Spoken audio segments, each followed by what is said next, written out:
నమస్కారం. ఘంటారావానికి స్వాగతం. ముందుగా ప్రధాన అంశాలు. భూమన కరుణాకర్ రెడ్డిపై కేసు నమోదు. గోశాలపై అసత్య ఆరోపణలు చేశారని టీటీడీ ఫిర్యాదు.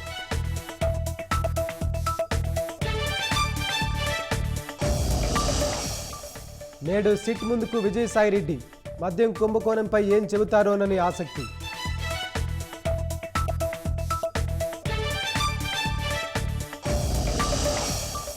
అల్లూరు జిల్లా పెదపాడు గిరిజనులకు చెప్పులు పంపిన పవన్. పాదరక్షలు ధరించి కృతజ్ఞతలు తెలిపిన మహిళలు.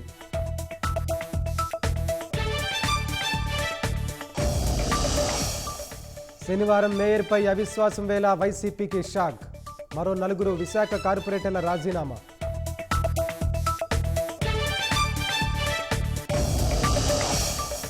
అమెరికా ఫెడ్ చైర్మన్పై ట్రంప్ ఆగ్రహం. పదవి నుంచి తొలగిస్తానని సంకేతాలు.